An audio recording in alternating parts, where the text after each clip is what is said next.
Hello and welcome back to the UOS Film Production Podcast. I'm Charlie, and today we have we've got three guests, and we're talking about Quentin Tarantino and his films. We have Dan Povey, Hi, yes, Charlie. Thanks for having me on the podcast. and you're in what course and year are you in? Oh, so I do film production and we've just finished our third year, and I've been a Tarantino fan since 2015. Thank you. There you go. Awesome. We've got Michael. Hi, I'm Michael. Just finished my second year now at film production. I've been a fan since I was probably like 10 or 11. Thanks to my mum. There Cheers, you go. Mum. Nice. Nice one. And we've also got Chris Hills. Hi, I'm on animation. I've just finished as well. I'm more on the critic side of Tarantino, but I am also a fan. I'm excited to join the podcast. Awesome. Thank you, guys. So let's get right into it. Because I know, Povey, I know you, even though you don't have a camera, I know you were very opinionated about this, and you were speaking to me about this before. With Tarantino, I know, is he your favorite director? I'm not sure. I don't really tend to think about favorites, but if you were to ask me my favorite director, though I don't normally think about picking one, it probably would be, yeah, because he's the one who I've spent the most time, let's say, looking into and thinking about, I guess. So yeah, probably. Probably your favorite then, in that sense. Then, if we just go off that. Yeah, he's one of the three directors who have seen all of his work, so you could say so, sure. I mean, okay, so what makes him a good director then? We should obviously start out with the bare bones. What actually makes him good, arguably? Well, I think he understands filmmaking to a T. And when you're directing a film, it's pretty crucial to it. I think that he really, of course, he writes a lot of his scripts. Like, I know that we like to do a lot at university and direct our own stuff. So I feel like he writes a story. He really understands it. And he's kind of like, I don't want to sound cliche in the way he's saying he's the filmmaker's director, but or the film fan's director. But a lot of his films are so inspired by old movies and have kind of like a theme around them that you can kind of really see what he's going for, which I think having a clear sort of style or goal makes you quite a good director if you do it well as well, which I think he does. He has an authorship, basically, I guess is what I'm trying to say. A really good defined one. Okay. Is his style arguably not stolen from old Korean and old Japanese films? Homage, yeah, I'd say Say there's homage. a lot of... You wouldn't say stolen. Is that the unprofessional? Is that a professional term? In some cases, maybe I actually would, because he does tend to do that a lot, where he uses a shot, and because in any of his films, like, it's just, oh, I'm going to use this, or oh, I'm going to use that. But I do sort of think that there isn't any harm to it, because it's someone who loves these movies and is just like a massive nerd, that when he makes his own, he just decides, okay, I'm going to use this shot here, or I'm going to pay homage to that, just because it's kind of like for the sake of it. But sometimes I feel like, I'm sure if I could think of an example, there is some intercontextuality to why he uses a specific reference, like especially some stuff in the westerns that will relate back to the themes that he's trying to hit, or something about the old movies that he's trying to like bring to light, or like twist like a kind of staple with a like very famous shot or something.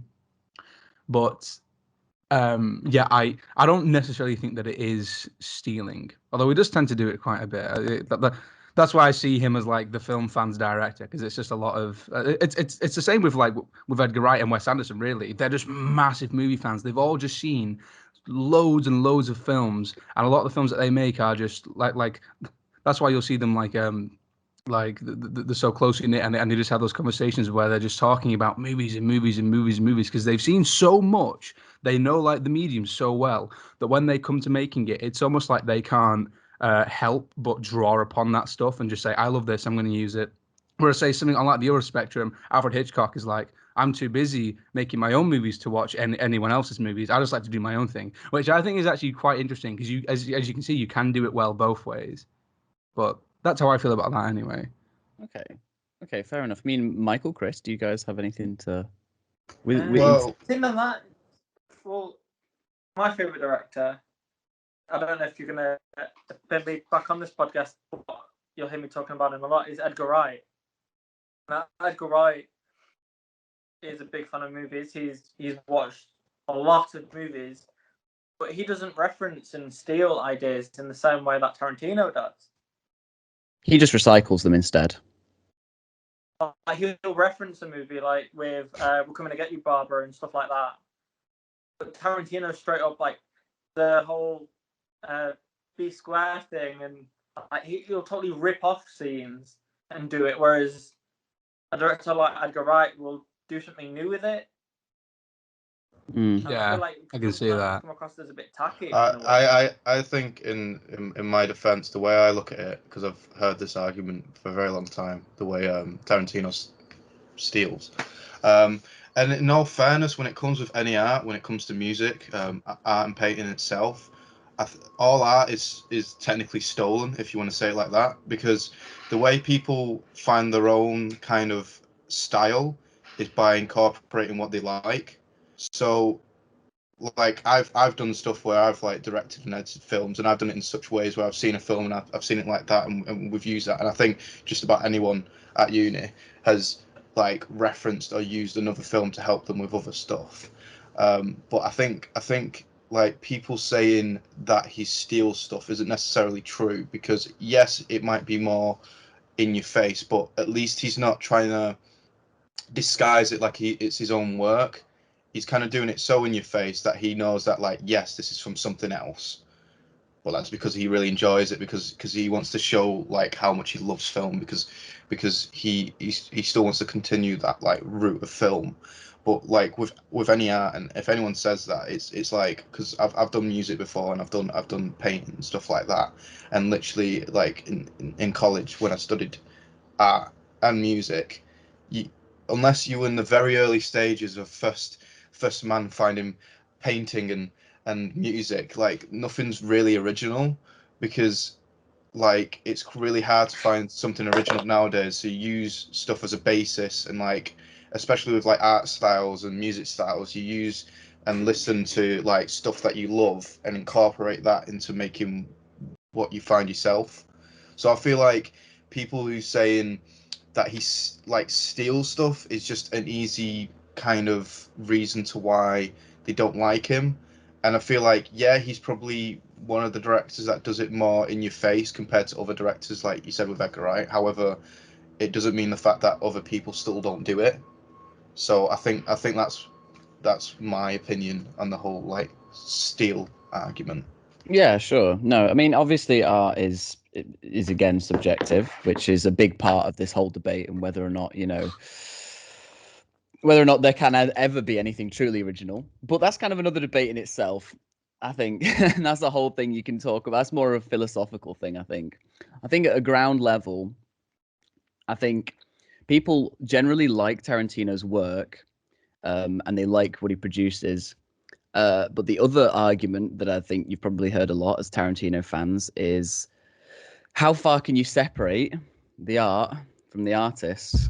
And is some of his sort of weirdness, can you separate that from the work he creates? I can see Dan's just unmuted his mic. I know he's gonna... Is this a question about the feet? Is this a question about the feet? Well, we did have this as well. I don't know who it is on Instagram. M_Perdigo31. Why did my G in brackets Tarantino have such an obsession with feet? Also his thing with strangling women, because it makes them look more like they're being really strangled when I'm actually strangling them. Is that not a bit too far for filmmaking? I think with Tarantino's thing with feet is just like the tip of the iceberg, really. Like there's a lot of underlying issues about Tarantino, and feet is just like the cherry on top, really. Go on then. This is from Simon Churton Media on Instagram. and it's what is Tarantino? Can someone describe to me what actually is Tarantino? What is I the think for style? me, like I was thinking about this the other night, and I was just thinking, like, yes, you have a lot of his tropes, like codes and conventions of Tarantino, but I think one of the things that is kind of missed is that he's a fun director. Like, his films aren't just serious, and they're not just comedy. They're fun, and you don't get. You do have a few directors. I'm not saying he's the only one. I'm not going to try and like put him on a pedestal and bloody worship him, but you get either directors who make serious films or directors who like do like comedies, who like most of the time there's the odd laugh, but a comedy film I never find like fully just completely out funny.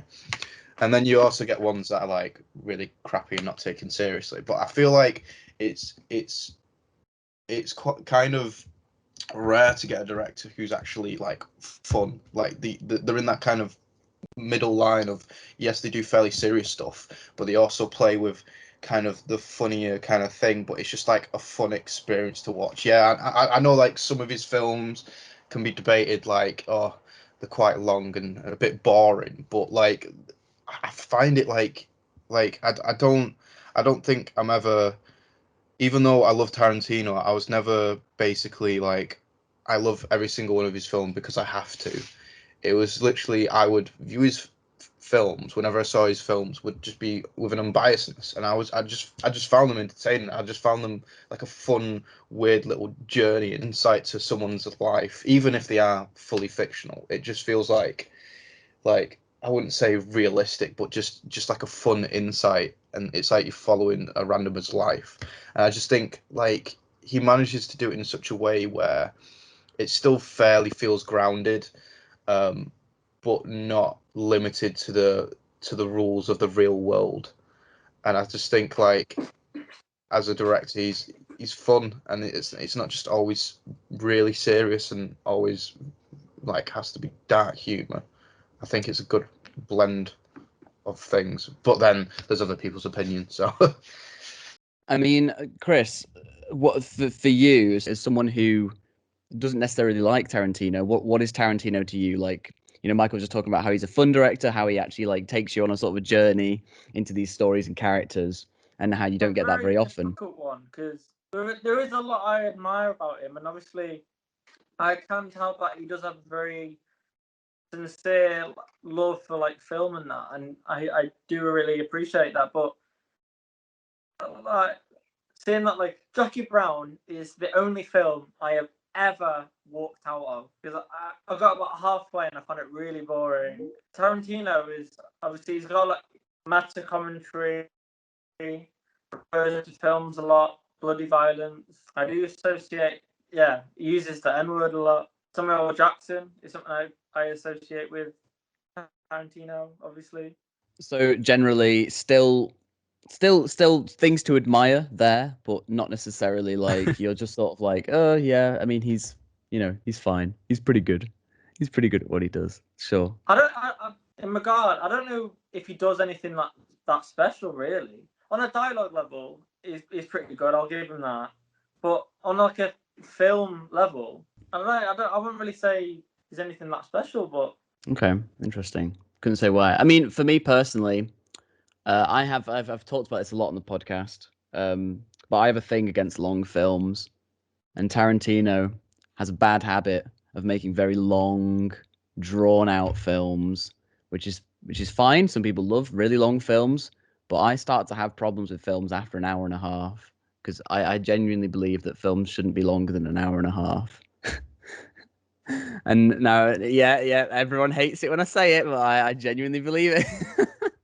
I genuinely. that's what I mean. Like with Tarantino, like on a film level, I don't really feel like he's done anything that revolutionary. Got right, sure, he's got good dialogue, but there are plenty of other directors who I think are better than Tarantino, who have just as good dialogue. Like Paul Thomas Anderson has just as good dialogue in his films, arguably has got a better craft to it. I mean, would you say though that he was maybe one of the directors that brought ultra violence to cinema though? I mean, that comes from obviously Korean films. I think I'm pretty sure. I hope I'm not misquoting that, but I'm pretty sure he brought a lot of those styles in from a lot of Japanese films as well that used quite like very heavy gore, blood, to try and just like samurai films and stuff. I think he brought them from as well, which is why Kill Bill is so the way it is. I mean, what about his use? I think Aarif actually asked this. What do people think about his use of ultra violence then? In that case, what's his... It's just so much fun. I was about to say that. Right.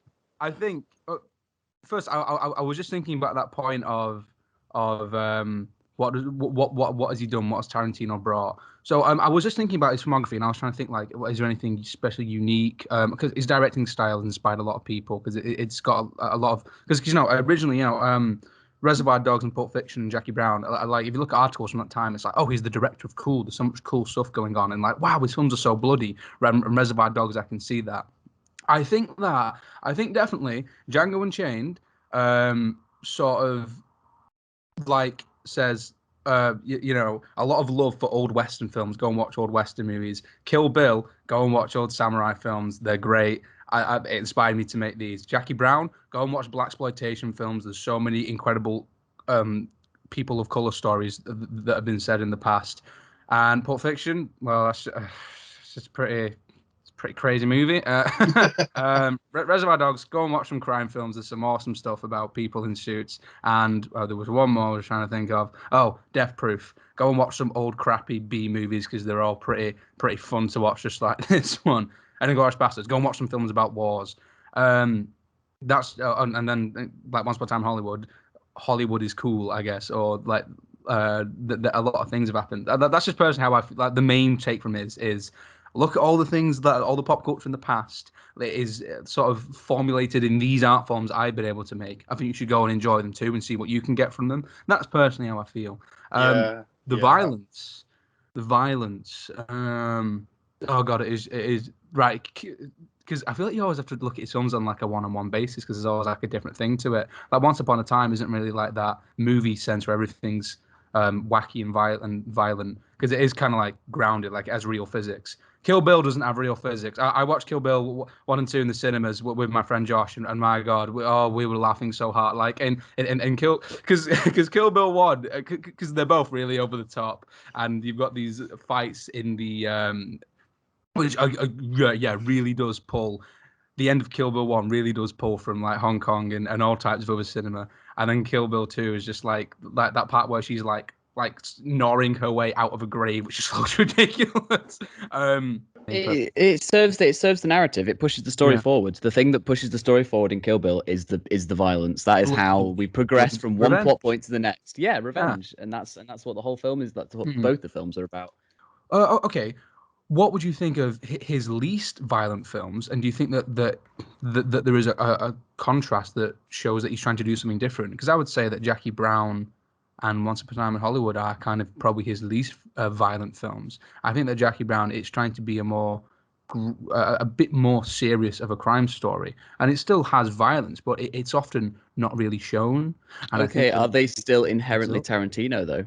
Yeah, exactly. I think that's what I'm trying to get at. Is that it's not always just blood and gore and blood and guts, and more like in the films where it is like that, it's because it's like heightened movie verse. Inglourious Basterds, again the crazy physics. Let's kill the Nazis. Kill Bill, swords are flying around. Jackie Brown's a bit more grounded. And I feel like Reservoir Dogs and Pulp Fiction are probably in the middle because they do have that grounded feel, but there is a lot of, especially in Reservoir Dogs, there's a lot of guns flying about in that film. So I think it is fun, but in some cases it does add to the story, but it also is his style. Yeah, that's kind of how I feel about it. It's fun, but there's more there. Mm-hmm. Awesome. Michael or Chris, do either of you want to say anything about this sort of the ultra-violent stuff? Yeah, I think with stuff with like the ultra hyper violence, it's kind of like what you said. He was he probably wasn't the one, but like he helped introduce that into like mainstream kind of cinema. Because before that, anything that was that violent would be like horror or just like like independent-y kind of films, because if you start going that over the top, like it's hard to kind of distribute. But I just think, like I said before, it's just why not? I can understand how there's the argument of, you know, it can cause like the audience and that to be violent, but I think it's not the case. I think it's the case when it's just grounded normal violence, but because it's so hyper violent and over the top and ridiculous, it's kind of a joke of the matter. And it's just like, I think because it's so unrealistic, it kind of presents itself to the audience like, hey, look at this, this isn't real at all, this is not real life.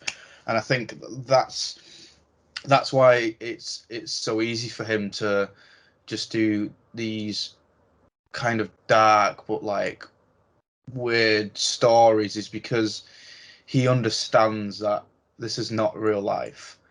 He doesn't want to take the audience out of it and like just be like, this is not real life, your life is boring kind of thing. But it's not like, oh, if you go and do this tomorrow, it's going to be the exact same experience. It's like, don't rob a bank, because it's just over the top violence and stuff like that. I think the over the topness helps kind of audience from not trying to delve into that world. It's kind of like it's hard to describe, but I just think like the whole violence thing, like that's another argument people make, and I'm just like, well, if it's not against for you, his work. Yeah, I mean, yeah, it's not yeah. for everyone, is it? It's not for everyone. I think at the end of the day, when I say my favorite, I get this all the time. Every time I tell someone, when they ask me like what your favorite director is, I do kind of like take a sigh, take a deep breath, and do say Tarantino. But I understand like what might come next, and I know I'm not like trying to tell you the Lord and Savior Quentin Tarantino and transfer you over to him, but I do question people, because it's usually like the similar argument, and it's just like, have you been told to feel like that, or do you have your own personal reasons? And I rather people have their own personal beliefs than going, oh, he's too violent, he swears, stuff like that. And I'm like, if the violence is not for you, fair enough, but I don't think you should just take that away from people that do enjoy that. I think that's the thing. Like, there's quite a few people that like, because they don't like something, they try and take that away from people that do like it. And I think that's kind of an unfair golden rule, to be fair. I think, and I just think just over the top violence is just, it sounds weird, but it's just entertaining and fun because it's just so crazy. I do like serious films, and I do like loads of different types, and I watch so much, but I just love to sit down and just watch a crazy fun film, because you just don't get that much, like nowadays, especially. It's usually really crappy or just really serious and or taking itself too serious, whereas his films, they're not, like, I think he understands like more than ever like how people watch and understand him. And I just think he just knows that you don't have to be serious. I think he did start his career fairly serious, I guess, but even then it was just, I don't know, just fun. And I think that what solidifies it with the violence is just like, because it's so over the top, it just, it's not real life. Yeah, fair enough. I mean, I've got one here, which from Tom Clark Media on Instagram, and he says, at what point does him disavowing digital filming and being so antagonistic towards it become a hindrance in the evolution of filmmaking? Now, I don't know how much you guys know about this, and it's a pretty loaded question. And I actually didn't realize that does he only film films on film? Is that his? Probably, is that his thing? Yeah, probably pretty sure. I don't see. Yeah, I don't. That's a bit stupid, because these days you can film on digital and make it look like it's filmed on film anyway. So with Knives Out, Ryan Johnson filmed that on normal film, and then they put color grading on it to make it look like a classic whodunit film picture. I don't see why Tarantino can't just do the same. I think it's I think, to be fair, it comes with, like, I think it's an age thing. One point, because I think it's like he grew up on that, so he just, like, he grew up on those kind of films, and like we said before, he's really huge into his films. He watches it, and a lot of his films pay homage to a lot of genre of film that is considered dying or pretty much dead, or isn't really got a lot of films coming out in that genre. So I think it's, again, like, paying homage and tribute to cinema and old cinema. I can see where he's coming from, because like, you know, it's like the whole, like, listening to music and buying vinyls thing. It's like, why buy vinyl? I mean, it's just there's some extraness to it. Like, it's just like, it's authentic, and it's just like, you know, it's quite hard to speak because I've never worked with film that much, but I can see why. I mean, again, it's his own personal. It's up to him in the end of the day, and it's up to him if he wants to work with film and digital. And I don't see why he can't. And also, it, like I said, it's paying homage to the films he's grown up with. So, like, growing up with films, obviously he's not watched a lot of digital. Yeah, he's probably obviously seen digital stuff come out recently, but a lot of his films is paying homage. So I think it's taken that extra step to using film, and I think the question is about the like, if it will ever at a point hinder filmmaking as a whole. Is that right, Charles? Yeah, I mean, I think him say what he's saying is that is Tarantino actively holding back the film industry by being so antagonistic towards filmmaking. I mean, I have opinions about this as well, but so, go ahead, Dan. Film and digital are both pretty great. They're both pretty great. Yeah, and I can see it's just how he is. It's like, it's a little bit. I can understand it's a little bit old man yells at cloud from The Simpsons, because sometimes I feel the same way. You know, like, literally, there's a point I will not buy a game digitally unless it's on my PC. I won't do it because I love physical media and I just can't have it digitally. I don't know what it is, but I just do. I like to own something, so I can't do it. And that's pretty old man yells at cloud, wouldn't you say? Just like vinyls. So in that way, I feel kind of like I kind of understand it. But he's grown up in that way. He's watched films in the cinema house of the projector going, and it's like you know, spinning the wheel film, the film reel. And if that's just kind of the way how he wants to work on a movie set with it on film, then I think that's fine. But if you don't work on film, you don't get The Hateful Eight, because The Hateful Eight is shot on 70mm. You do not get that film if you don't shoot it on 70mm film. That is a very special case where it is so, like, old movie house kind of vibe that has to be shot on film. Once Upon a Time in Hollywood, I just feel like it's like the entire aesthetic of that movie. If, like, it would be a crime to shoot that on digital, because it's set in the 60s.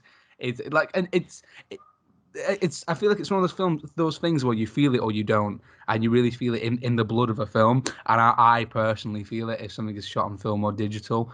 I'm not saying that if you show me a shot, I can tell that, but the entire film, a construction of it, you can really feel it, and it lends a lot into like remastering in 4K editions of films as well, because it's a lot better to get like a 4K transfer of a film, because you're dealing with grain instead of pixels to make it look its best. That's why, like, 4K films from the 70s look fantastic. Sometimes there's not that much difference from more recent digital films. And again, if that's just the way that he wants to do it, then, you know, let the dog pick his bones at any size, right? Yeah, you can rescan them at any size that you want, essentially. As long as the projectors or whatever can handle it, you can rescan films at any size. But I don't think I personally don't think that it is like a hindrance. I don't think Tarantino is that influential in the film world that he could say, nope, no more digital, and everyone would go, yes, good job, Tarantino, and everyone would just stop. Because guess what? He has millions and millions to make his films, and if he wants to spend hundreds of thousands of that spunking it on film, then go for it, King. Because honestly, like, it's a personal choice at the end of the day, and all the storage and stuff. Obviously, for filmmakers like us who don't really have that much money, buying hundreds of pounds worth of reels of film, and having to redo takes over and over again and shoot all that film away. Honestly, it's a waste of money. But if you can afford it, then go for it. But it's for me, it doesn't necessarily make sense because you can store stuff a lot easier. I mean, if you look at the question a different way, maybe is there a way that it is changing how films are being produced, or does he have any impact at all? I'd probably say that I was going to say that he's probably making fans who want to make films on film, but then those people aren't most likely not going to be able to do that because it's us, and we're like, wow, what the hell's a film reel? So I've got my Kodak camera and that's about it. So probably no, it's probably having very little effect and impact, to be honest. But it's cool, in it. You know, you can have your films on digital, you can have your films on film. Probably don't they have to film both? All IMAX films on 70mm anyway. They can't film it on They can't. You film it digitally, can they? I thought they have to film it. They have to film it using film reels for IMAX, right? IMAX cameras are a special kind of camera, aren't they? Though, unless you are filming on film, because I feel like that's a different situation where you can do something else with it. I am not an expert at all in that kind of field, but I'm sure there's probably a lot of technical and aspect ratio and kind of things that goes on. But I imagine you can basically, you could probably, like with filmmaking, you can do whatever you want. It's your cake to do whatever you want to do with that cake. You know what I mean? It's fine. It's cool. It's fine. It's cool. It's fine. It's cool. You do whatever you want, bro. What other questions do we have here? The real Quentin's doing a podcast. Someone asks. No, the real Quentin is not doing a podcast with the University of Salford. He did do one recently with Edgar Wright, which I listened to though, which is pretty fun. And again, of course, it was just them. It was just them going movies. It was literally just them talking about movies the whole time. And the podcast presenter was sat there like, and he said like one thing, and he got a movie fact wrong, and they were like, no, that's wrong. They were like, "How we got you." So, that's just like the feel that I get from them too. Libby Scott asks, when do you think he went to Tarantino in one of his movies? Kill Bill 2. I'm not sure. It's not. His most Tarantino, I think probably Inglourious Bastards. Yeah, that's probably his most Tarantino film, but I don't think it's bad at all. I don't think there's anything wrong with it though. Most Tarantino. No, see, to Tarantino.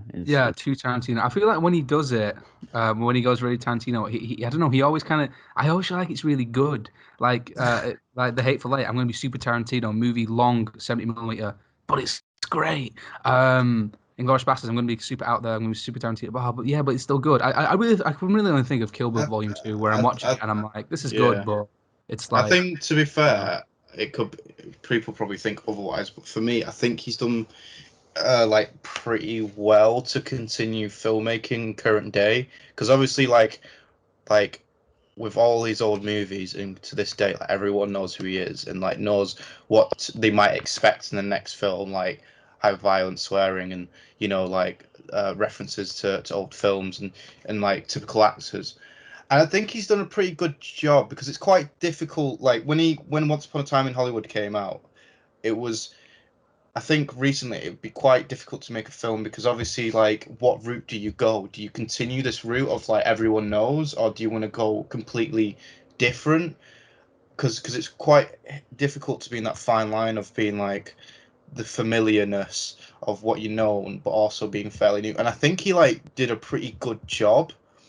Like, obviously everyone's got their own opinion, but I think for me, like with Once Upon a Time in Hollywood, he did a pretty good job of keeping those familiar kind of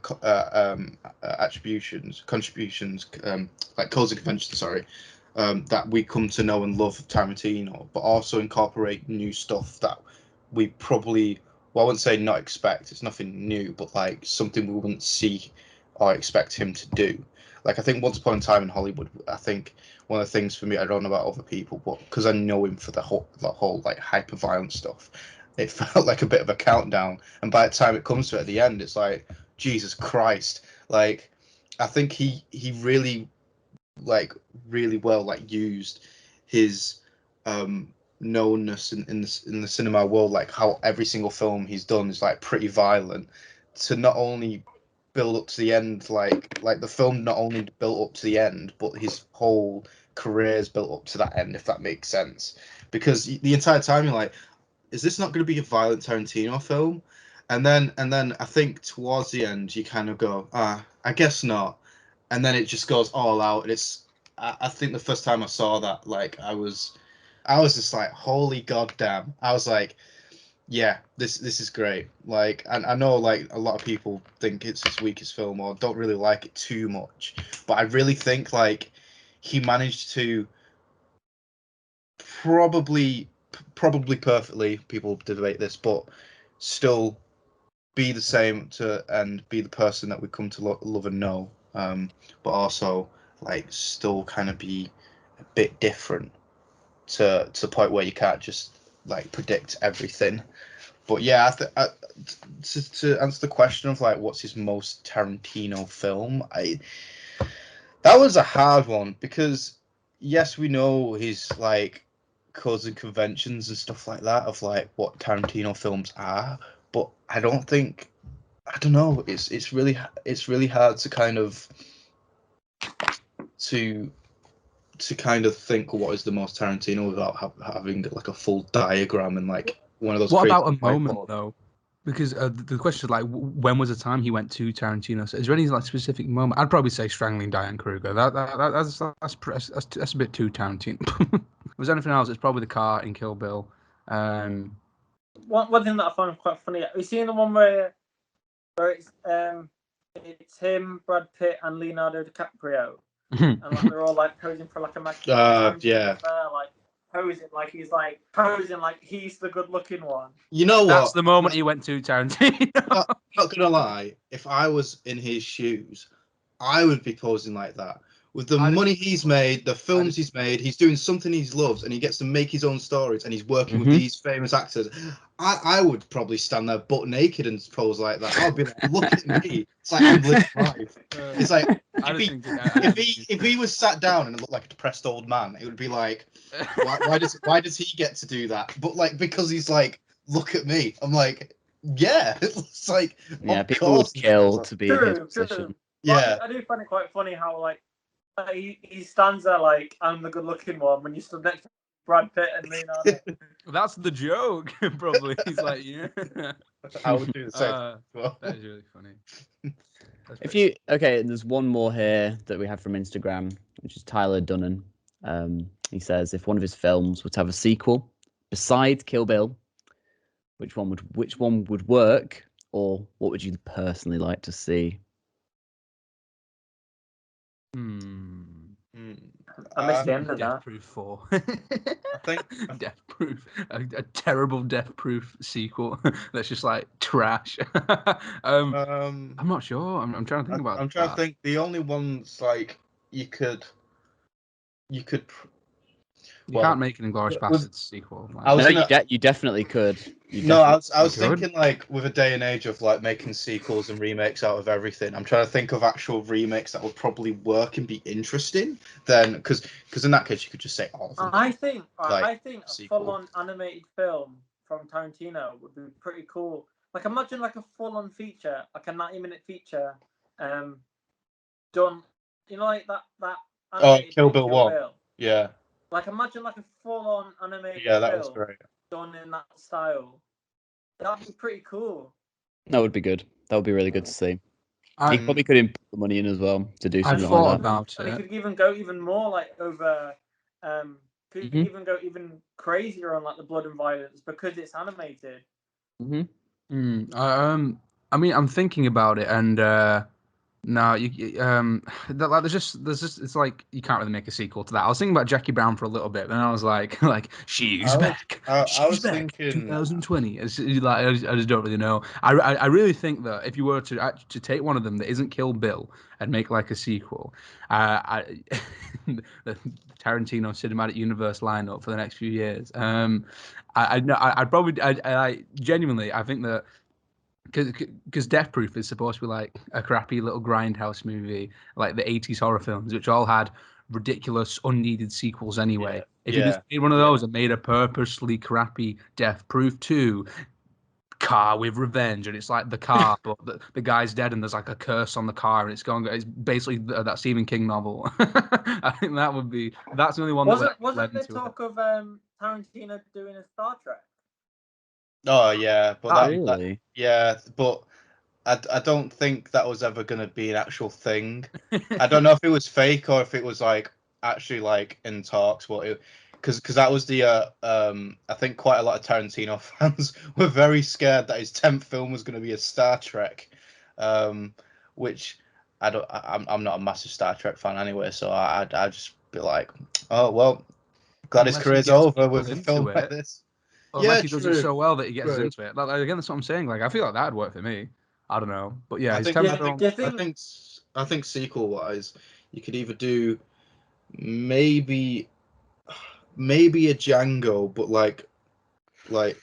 but not based on him. A bit. It's going to sound a bit Red Dead like, where it might be like his son, like or something. Yeah, like either a prequel or like a sequel, but like it's his son or like a family member or something related. Like it could be a prequel of like Dr. Schultz. Tarantino's like Edgar Wright.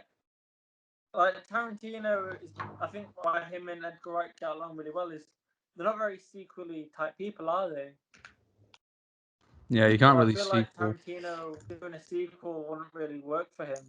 And I know he's got Kill Bill, but wasn't it really shot more like as one film and they just split it in half? Yeah, it was too long. Yeah. I mean, like, dead serious though. Like, all right, let's say Django Unchained. If you got to like say the story for a Django Unchained sequel, it just sounds so stupid. I'm just trying to think about it. Django Rechained. Django Rechained. He gets taken back and he has to, and it's about Broomhilda and she has to find her way to get him. Like, there's just so many silly things that I can think of. It's set in modern day and he's trying to regain custody of his child. Django 2 Chained, Unchained. And then I was thinking that, and then maybe like you could. This is the thing though. I'm in the mindset of like a really crappy multi-conglomerate kind of like production going, real like shitty sequel. Yeah, I'm thinking like Inglourious Bastards, but it's like Vietnam or something like that, like a bit further ahead of something. But they're all dead. They all died at the end of the. Yeah, I'm not saying it has to be them. The Oceans films doesn't mean like have all of them in it. And, God, like Friday the 13th, where there's like a and the Expendables, there's like different old wrinkly action men in it each time. Like, so, you know. Jules was just saying before in the chat that Tarantino films are very similar to sort of Edgar Wright, Nick Frost, Simon Pegg type films as well, but just more on steroids. Agree? Yeah. Americans, man. Yeah. I don't know about that. I mean, Edgar Wright's films probably do have a bit more like I was trying to think before, which one is the least Tarantino-y and derived from something else? And I was like, no, they all are kind of like that. And then I was thinking, this is like way at the start when Chris brought up Edgar Wright. Oh, I think it was me actually. But I was trying to think, like, in comparison, Edgar Wright's of his films, they are also pretty like it's like bang, Shaun the Dead, you know, zombie movies, but we're gonna do a comedy. Hot Fuzz. But yeah, maybe. I mean, Chris, you like Edgar Wright? What do you reckon? Maybe two similar styles. I think the only similarity that Edgar Wright and Tarantino have is their love of film. Apart from that, they're very different filmmakers. Yeah, I do think they both I can see auteurs? where you might come from, but I don't think. Yeah, they're both auteurs, but they both do a lot with genre. I'll say that. Yeah, I don't know. I wouldn't say they're the same. But I wouldn't say they're too different. It's like they're like it's like a good friendship, like good pals. Like when you've got a good mate, you're not exactly the Edgar same Wright's a people. lot younger than Tarantino, so I feel like that definitely. Yeah. Edgar Wright's a lot younger than Tarantino, so I feel like that does make a difference. Oh yeah, they've got different backgrounds and different like different upbringings into film and different. Edgar Wright started as like a teenager, whereas Tarantino didn't get started until like he was like 30, 40. Yeah, that gives me hope. To be fair, I think that Tarantino's films are longer. About what Charlie said, Edgar Wright's films are pretty much always on that one, perfect mark for you. Baby Driver is probably his most unique because Scott Pilgrim, it's I'd say yes that one if it wasn't based off something that already exists. But Baby Driver is unless Baby Driver is, I don't know. But Baby Driver is pretty. It's got that whole sound gimmick, like the on beat kind of thing. I think that's probably his most if I'm looking at Tarantino and Edgar Wright, it's like least based off something else, kind of. For Tarantino, the least based off something else, I mean, probably at a stretch Pulp Fiction, but even that is like just based off of like pulp comics and stories. But again, all of his work is just so goddamn based off like a premise, like the Western, the war film. Does a film have to be a box office success to be a good film? No, it doesn't either. No. And there's Wes Anderson, who is I would put him in the circle with them, where he just loves films and makes films kind of about other movies. But his films, I don't watch them and go, oh, this is kind of like this genre films from the '60s. Wes Anderson like genuinely makes like. He has a very, very specific style. Oh damn, he's so good. Very specific style. So very art house films. Yeah. Well, it's because he was like Edgar Wright and Tarantino, the massive film fans. I think Wes Anderson was like a philosophy major before he decided to make his first film. It's a pretty good way to do it. I don't know. It's interesting. Yeah. Okay. Yeah. Here you go. Jules has got another really interesting question here, actually. So let's say you're on a film set with Tarantino. You're working on a Tarantino film. It could be any film. Doesn't necessarily matter. It could be a film that's already been made that he's done. And he comes up to you and he says, "Give me some film advice. I need help with this film. What would you change specifically about his style or his films that you think would make it even better?" Asking me about film. Yeah, he's come to you specifically and said, "I need some help." I would say, how much coffee do you want, and I'll go and get it. You're fired, Dan. Too late. Yeah, you're fired. You're off the film set. Tarantino's fired me. He wants advice. He wants advice. It's more of a thing of like, what would we change? Yeah. Or like something. Yeah. I do see. The thing is, I don't mind long films. I like long films. If it's doing something with that time. A lot of films I watch are long. I like on a monthly basis watch the extended cuts of Lord of the Rings and The Hobbit without hesitation. I don't mind like long films, and I don't mind short films.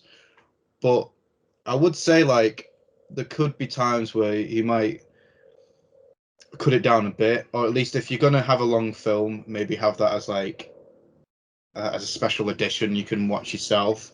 But I do think like in the cinema sometimes maybe cut it down. But even then, it's not much of a big issue that I have because I can sit through it and watch them. I just know that that's an issue that I wouldn't mind changing. But yeah, I know Tarantino is a bit up his own arse for me. I think maybe ease it up a bit with the jerking off himself. He's very Quentin Tarantino. If I was making that again, if I was making that money, I'd be like, but where is he like that? I don't understand. Like, I'm never watching these films and going, oh, this is just so Tarantino. Or like I kind of understand it, but like let's say Once Upon a Time in Hollywood. It's the only film of his that I've seen in the cinema, but I'm not watching it and going, oh wow, always doing the Tarantino thing. Oh, how dare he? It's like I've gone to see a Quentin Tarantino film. I want to see a Quentin Tarantino. Yeah. You don't go to like he's overindulging or anything.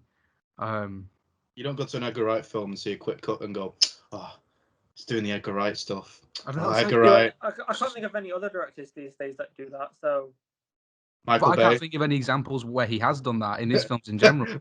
Michael Bay, Yeah, Explosions, but Michael Bay J.J. doesn't- Abrams, Michael Lens Bay Flares. doesn't put There's himself so in many. his films, does he? Well, Michael Bay and J.J. Abrams don't put themselves in their films, though, do they? Yeah, but Alfred Hitchcock did. Do you like Alfred Alfred Hitchcock Hitchcock? I think I'm really trying to think because I feel like I have something there. Like I'd say Michael Bay's don't worse know. because he likes to do a thing of surrounding himself with and make fun of actors. Well, not literally, but I mean, like in his No, films, he didn't goes like. Alfred- I mean, in Django Unchained, he gets like shot in the butt and explodes. So like, yeah. Like walking past the scene. Didn't Alfred Hitchcock more just cameos and just like walk past a certain scene rather than Yeah, but being in like a role? why does he have to be in it? you Why mean does he have to walk past it? I think with Tarantino, at least, he it's not like a I'm so cool. He pokes fun of himself for being in it. Like he's not like a really cool guy who features in it. It's not like a Tommy Wiseau where he like writes and directs and features. I mean, yeah, like in Reservoir it's- Dogs, yeah. he's one of the guys, and he looks really cool. And then you never hear him say anything. And in the next shot, you just see him like shot in a car. You see him like with a bullet he wound in dies his off head. screen. And then also in Glorious Bastards he gets scalped. I mean, Yeah. In and Django Unchained, he gets shot in the butt and explodes. yeah. In So Pulp Fiction, it's the only one where he has like an actual role where he plays Jimmy. Yeah. But about being his own ass, I don't know. I'm trying to think because there's never been a moment where I've watched something and gone like, oh, this is a bit too Tarantino-y instead of being like, oh, it's like I don't know. It's like I don't know if you could give an example because I'm never watching like a shootout scene and I'm going, oh, a bloody shootout scene. This is it's too bloody or.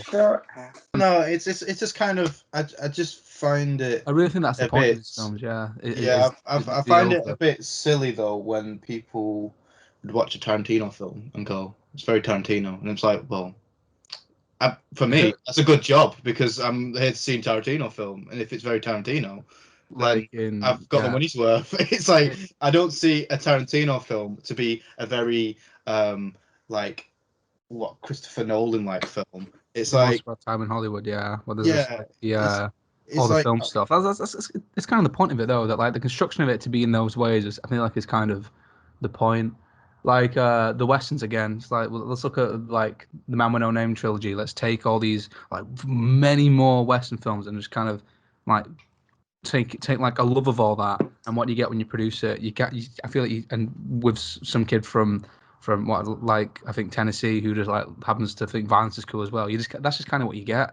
I don't think there's anything wrong with that. Like whenever someone makes a film out, you've got to be, they're opening themselves and saying it's a piece of me, and I want to see that piece of them. I don't want to see a filtered piece. Like of course, a film is a piece of all the people who worked in it, but the story and everything, it's a piece from the director or from the writer. And I think I'd like to just get their thing instead of anyone else's. I think to be fair though, if you've gotten to a point where a stranger you have never met in your life, watches something you make and can tell it's your own work without having to put your name in front of it, I think you've made it. Like if you can go to a Tarantino film and go, "This is very Tarantino," it's like, well, he's really successful in what he's done. Then if you can connect with people that you've never met, an audience. In a way. I agree. I'll agree with that. That must be quite difficult, though, isn't it? Oh yeah. I can't think of many filmmakers where I'll watch it and I can immediately tell it's theirs. There's two questions here, and you can choose whether to answer either of them. But does anyone know what's coming for Tarantino in the future? You reckon? How do you reckon his career is going? And the other thing is, why do snowflakes dislike Tarantino? So do they? Easy no, target. No. I don't think that's fair. I don't think snowflakes hate Tarantino. I think it's an easy target for some people though to hate and just get offended by, because he's got so much like packed into his films of so much violence, so many themes and that. I think it's just a bit of an easy target because it's not like what other directors could you kind of really say like, oh, they're doing this. Like there's not that many. And I think with Tarantino, because In the end, I think it's mostly because people are upset that he's having fun. Like it's just why not? Like I think that's really fair. don't think that Mums many Against people Violence. our age Yeah. are like looking at a Tarantino film and going like a lot of it has offended them or something. I don't know. I just don't think. Certainly, you can see a lot of those clips where he's arguing on CNN with that lady, but that's just anything, isn't it? I don't think snowflakes are offended by Tarantino. No. I know plenty of people who I have different opinions with about like certain social issues, but they still enjoy his films. The other question is what's coming from in the future? What do you reckon? Well, More What has- blockbusters? I do What think hasn't he's been done gonna. yet? Yeah, well, I don't know, because That's the because thing, it's like- he's done repeats. Like he's done 2 Western films. You know, he's done a Done few sci-fi? crime. I don't know. I think that Not would really be a like. sci-fi director. I think Mm. I think Tarantino's too grounded to do a sci-fi film. Yeah, that's what I was thinking. I know, like, there's some themes in other films that are a bit I like want to out see a there. horror from but- Tarantino. Yeah, I don't know. It I think depends. Tarantino should. You think he's gonna do only 10 films? Yeah, I think he's gonna stick to the 10. Because I mean, like after Once Upon a Time in Hollywood, there's the 9th. He nearly called it quits there. So I think don't know. I think if he's gonna, I think That is 9th though. I think he will like do the 10th, and then if he is gonna do another film, it won't be till like maybe on his deathbed or something like that. I don't think he's gonna like say he's gonna do 10 all his career and then drop an 11th just after he's done the 10th or something like that. I think it's gonna be. I don't know. I think it sounds like he's got a bit of a plan, and I feel like if he's got a plan, he's gonna probably stick to it. Like, and I know like people can change their minds and that, but I don't see why. I see him go more into like writing. Yeah, he'll probably go into writing. He'll probably, even if he wants to make another film, instead of like doing 11th, he'll probably give that to someone else to direct. Because he's done that before where he's written or help produce or help co-direct. So he might help out still afterwards. But I think for his actual film, it'll probably be his last one, like the 10th one. He's done 10 films, hasn't he? Or are you counting Kill Bill as Kill Bill 1 and 2 as Kill one? Bill's classed as one because One like story. It's One like one story, yeah. Okay, so you think he's going to make one more film and then call it quits? Yeah, that's On what he's been the- saying for a fairly long time now. I doubt he's gonna like disappear. Though we'll probably see him in other things. Yeah. He wants Theatre. to retire. Like- He just wants to give up. He wants to just vibe No, out for the rest of his life. I don't He wants to do like novels and like theatre and stuff. I'm like, yeah, sounds cool. If you've been doing films for this long, I can understand To it. be fair, that I kind of want to do this. To be fair, that I want to kind of do the same. To be fair, I'd want to have like a 30-year career and then bow out and be like, you know what, I've made, 30 odd films. I'm 60 now. I want to, fly off to Paris or wherever. Yeah. Chill out. Like, I don't blame him. To be fair. Yeah, everyone's going to retire at some point, and you don't want to overwork yourself because I Yeah. feel like I think he understands, like with his work, like He doesn't want it to get crappy. how much he needs to put into his work because I think he's probably said 10. He probably knows that if he just keeps going and going, It's gonna get worse. Yeah, it's gonna get worse. It's like M. Night Shyamalan. Like his films have been just been getting really bad. Okay, Yeah. so which film of his 10 movies would you recommend if you were to choose one of them? All the others disappear. They Thanos snap away, gone forever. One of them you get to save. Which one do you choose, and which one do you recommend people So you're go asking. see? So you're asking what our favorite is. Technically, yeah. Yeah. Because Okay. it's quite a difficult question because I always have like a different answer depending on who I'm talking to and. I got an answer straight up. So you said your favorite film and then one that you would recommend for people to watch. Oh, so those would be two different ones for you. Yeah, maybe. Well, because Pulp Fiction is my favorite, but I wouldn't go to everyone and say watch Pulp Fiction because it's so well known. I think I'd rather shed light on something that is lesser known that I still think is brilliant, and for that I would say Jackie Brown. Nice, Michael. Yeah, I would say it's the same. I wouldn't shed light on something that's well known. Although, like, whenever someone asks me like my favorite Tarantino film or like one of the best well, when it's more like what's the best one, I would in the back of my mind I'd think Pulp Fiction, but then I just don't want to go down that route because even though it's like most well known and the best example, I don't know. It's like I wouldn't say it's the one that I go to all the time.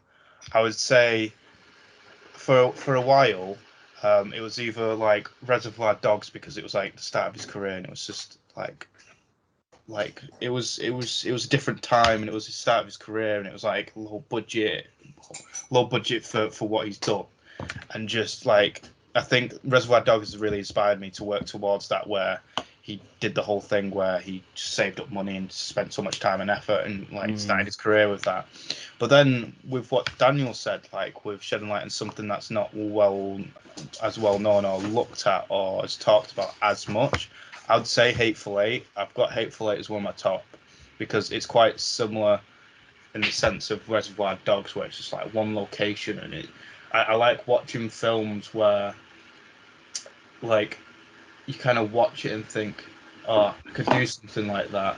Yeah. Not saying like, oh, it's easy and oh, I could do that, or I'd make it better, but like just kind of going like, wow, it gives you kind of hope into because the film industry is so hard to get into, and most of the time it's just luck, just like with any kind of industry like that. When you watch something like that, it's just like it gives you hope and it gives you that inspiration to kind of write something and go with your mates to try and like save up money and make something like that. So I would say like one of those two really. Nice, awesome. And Chris, what would you say?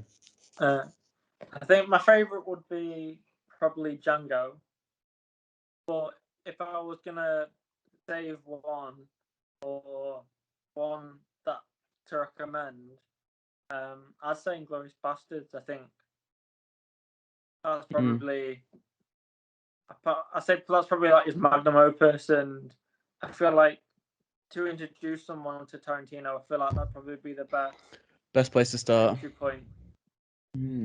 Yeah. No, I almost actually agree with you there, actually.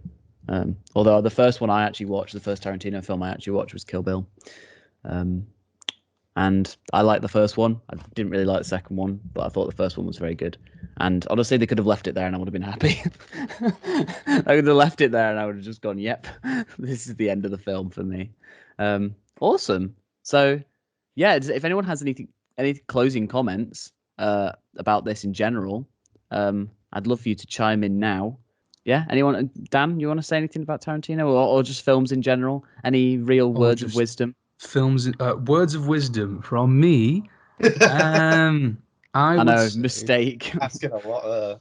So I was just looking at my ranked list on Letterboxd that I made probably a while ago, and like I feel like Michael does, where it kind of always changes because you know that's like opinions, they always change. Like Inglourious Basterds is second. Sometimes I love it. Sometimes I'm like oh Django. Sometimes I'm like oh Hateful Eight. Oh Kill Bill. Oh Once Upon a Time in Hollywood's a big one. Or Inglourious Basterds. So all I would say is it's okay to like what you like. It's okay to not like what you like. You know, that's okay. It's just movies, innit? Just go and watch some more, and then maybe you can make something that is either like this, like Tarantino's films, or not like those films. Because everyone is themselves, isn't there? And there's many other filmmakers out there, and whilst he's probably amongst the most mainstream, it's always great to go out and find some more, which I think is what he's the kind of thing that he's trying to push, is go and watch some more films, which is never a bad message. This film's pretty cool. Go and watch more films. That is a good message for the podcast. Some people really need to. Yep. Go and watch more films. End of story. There you go. Michael, Chris, anything? Don't be afraid when someone asks you your opinion on something like who's your favorite director. For me, like I said, like whenever someone asks me what's my favorite director, I say Tarantino. I understand there's a bit of weight that comes to that, because especially if you speak to other people that are into film and you say that, it sounds like an easy option and I don't know crap.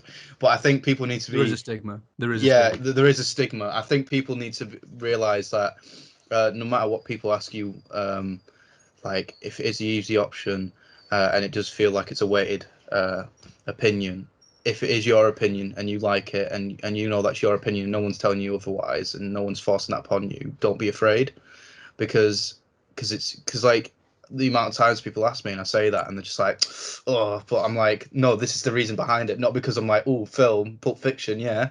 It's because it's like so many of his films have given me different reasons to why I like him. It's not just, oh, he's cool. It's like I said, with the whole inspiration kind of thing, because it watching his films like makes me continue wanting to like write and stuff like that, because it feels like I can try that. And like so many of his films just inspire me, and I just like starting film production at uni and like everyone going, what your favorite directors are, and you saying Tarantino and someone else saying some cool hip artsy kind of name you've never heard before, and you're like, oh. But I think people need to realize that there's no worry and harm in saying what you truly think. And I think because opinions, just like art, is subjective, no one's wrong and no one's right. There you go. Nice. Opinions subjective. Chris, any words of wisdom? Yeah, I feel like with Tarantino especially, I feel like it is also important to be a critic of what you're a fan of. Like if you're a fan, being a critic of it is really important, and that's okay. Awesome. There you go. Awesome. Great. Thank you, guys. Really appreciate it. So thank you very much, guys. Thank you, Michael. Thank you, Chris. And thank you, Dan, Mr. Povey himself, for coming on and talking about Tarantino with us. I had to make a lot of time on my schedule, but thanks for having me, Charlie. No worries. Maybe next time we'll actually get Mr. Quentin Tarantino in as well, and then we'll talk to him and berate him. Say, why do you make films? Yeah, so that's awesome. If anyone watching or listening wants to, get in touch, make a podcast with the university or make a podcast on your own, and then we'll distribute it for you, go ahead and message us at UOS_film production on Instagram, or I don't know where else you can reach us. Blackboard. I don't know. Just go and talk to Aarif in uni. You know where he lives. And yeah, I don't know. Thank you guys. Appreciate it. And we'll see you all next time. Listen on Spotify, listen on Apple Music, listen on whatever platform you use. It's all there. UOS Film Production Podcast. See you later.